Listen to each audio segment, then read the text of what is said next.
RBD, what we have to do here is, the first thing is we must be aware of why it is known as RBD.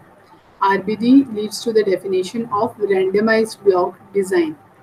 What we have taken in CRD when we have started with ANOVA, we said that variations were taken due to the treatments and errors. But obviously, variation can occur due to some other measurable factor also. So whatever the you can see the procedure that help us to control this additional factor is known as a block factor. So in RBD, what we are saying is one extra block is to be introduced. With whatever the experimental design we are already working with, we have to take some block into the consideration, and then after we have to assign the treatments randomly in each block.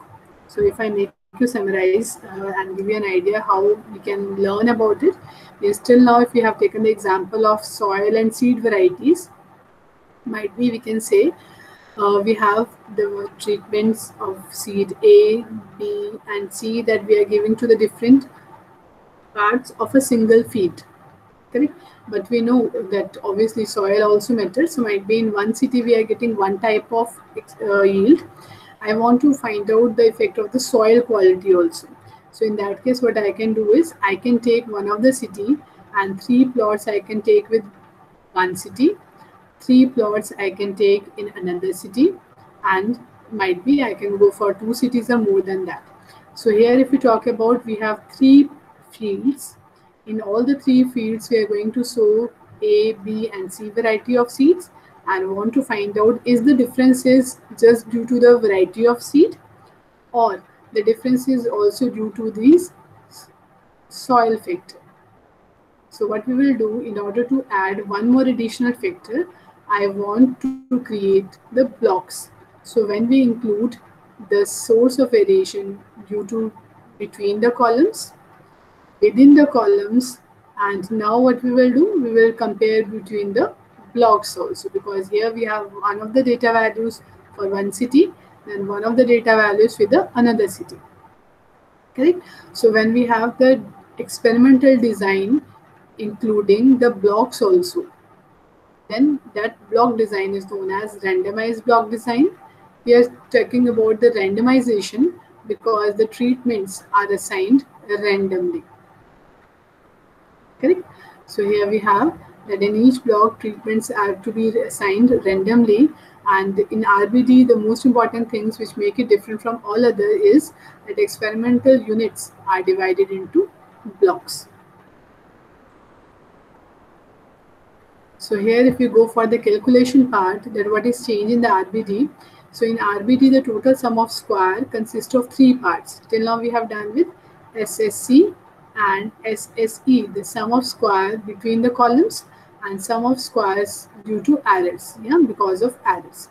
Now we have one more things, which is SSR, and we are going to take it as sum of square between the rows. C represent column, R represent rows and E represent errors.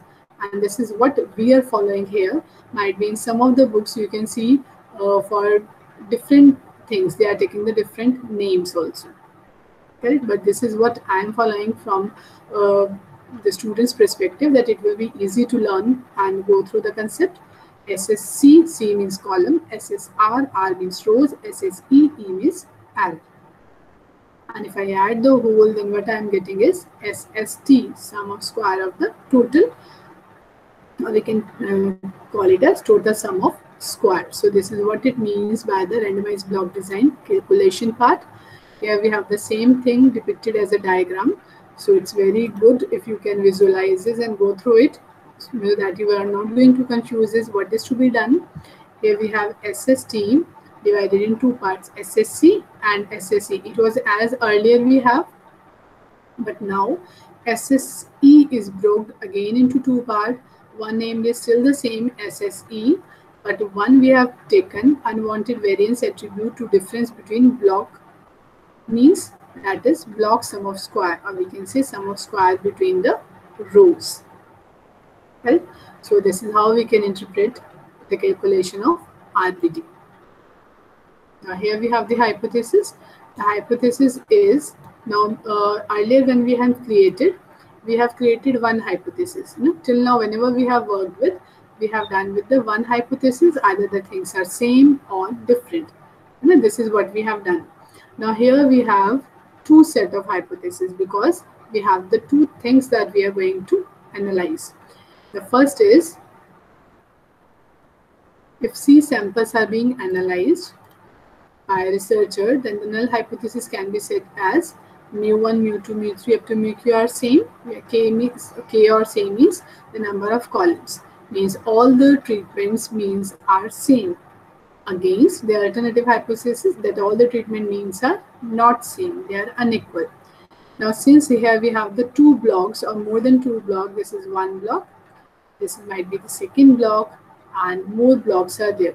Up to depends upon what researcher wants to find out. So here if we have the different blocks, we want to find out the null hypothesis as whether the mean of all the rows are same, or against the hypothesis alternative one, all blocking means are not equal.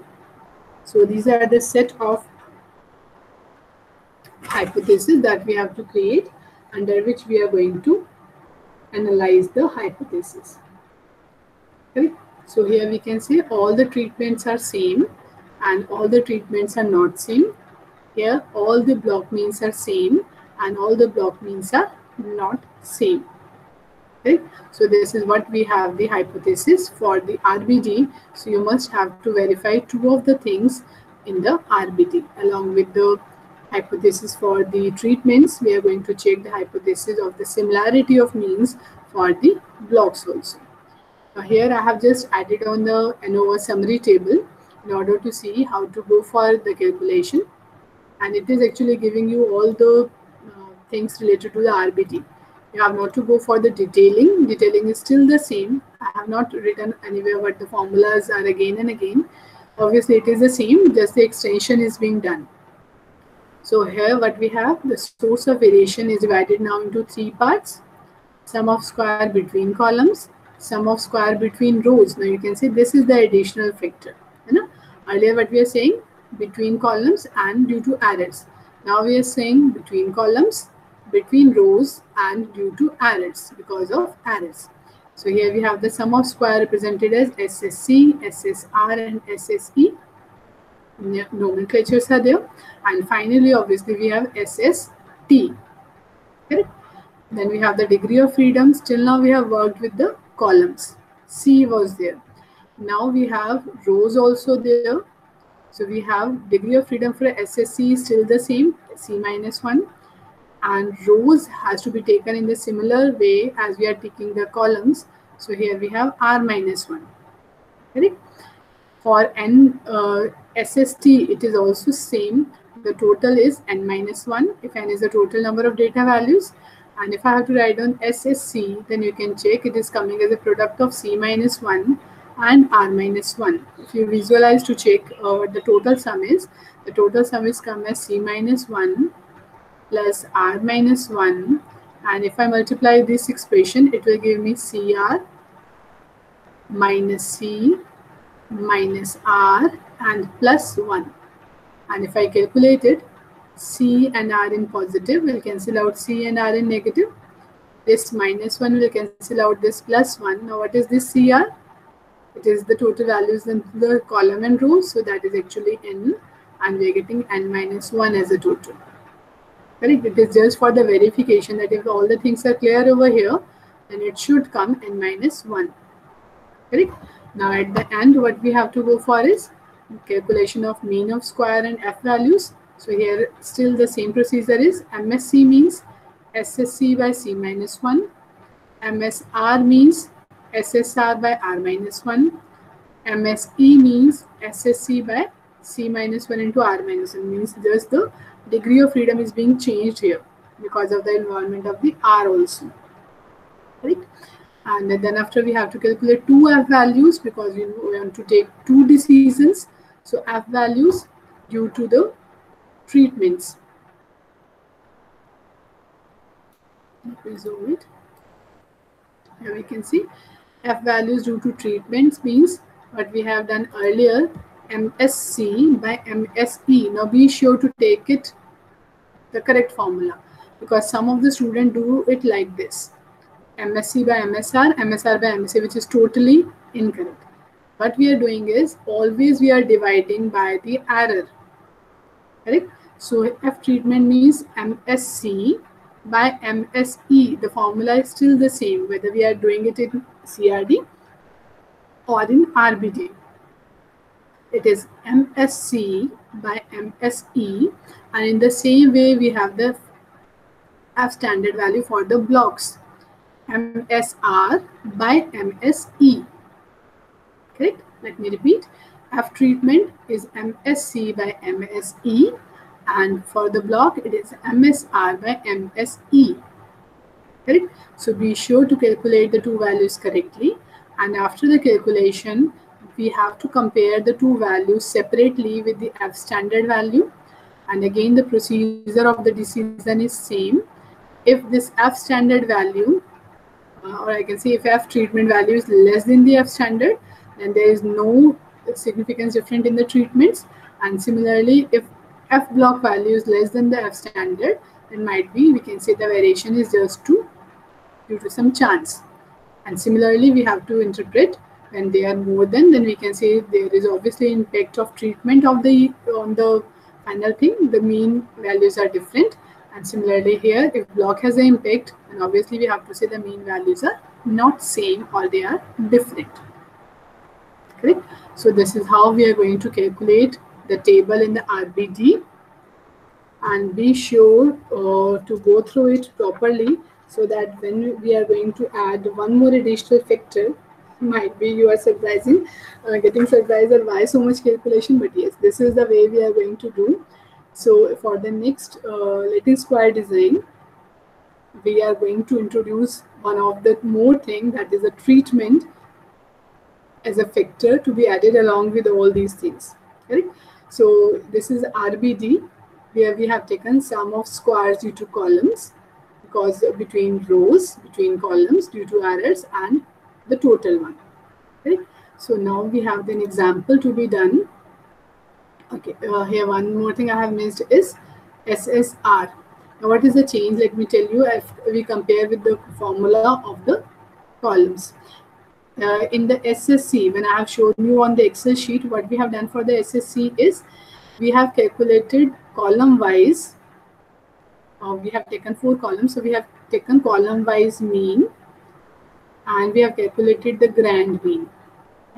Then what we have taken, depending upon how many number of data values are there, I have multiplied Ni with the difference of mean along with the grand mean whole square and taken their sum. This is what we have done for SSC. Now for the rows, the same thing we are going to do on the rows. From the rows, I am going to calculate the row means of each one of the rows.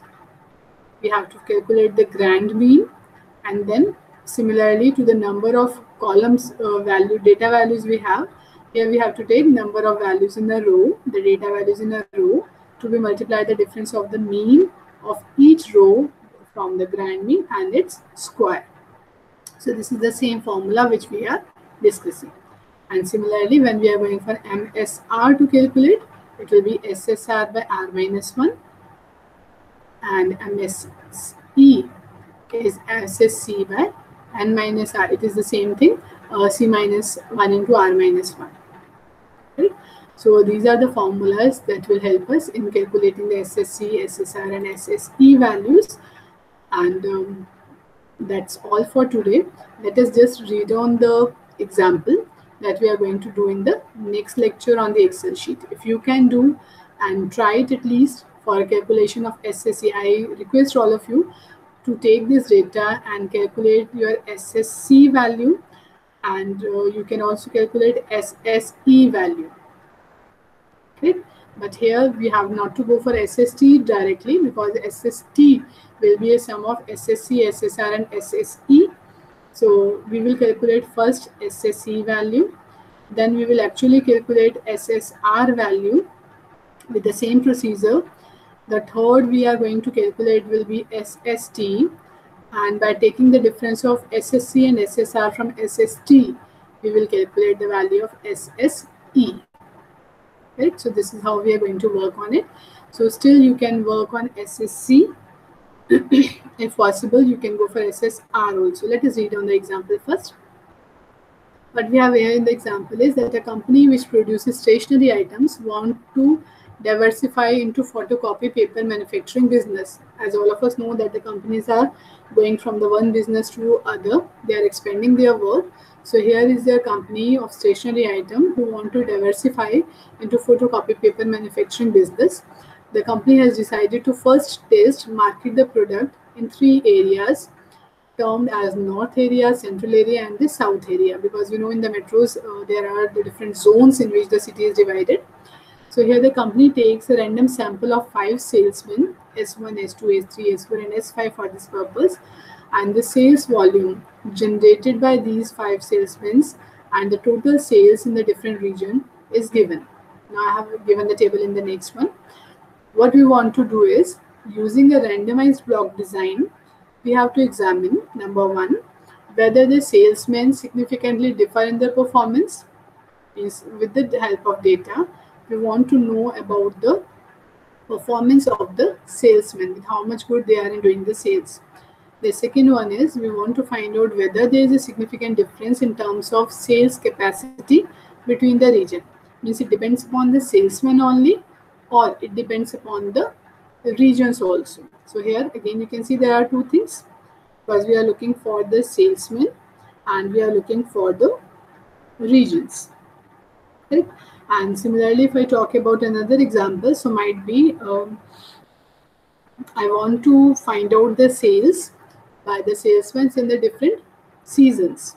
Correct? So there we can take the different seasons, and then we can take the salesmen as one of the thing that we can figure out, that whether the capacity of the salesmen are different or whether their sales is affected by the different seasons. So these type of questions are very normal and can be asked in the theory, but actually whenever we are going for the theory part, we take most of the time the examples from the CRD, because we know that in the stipulated time RBD is not so better calculated.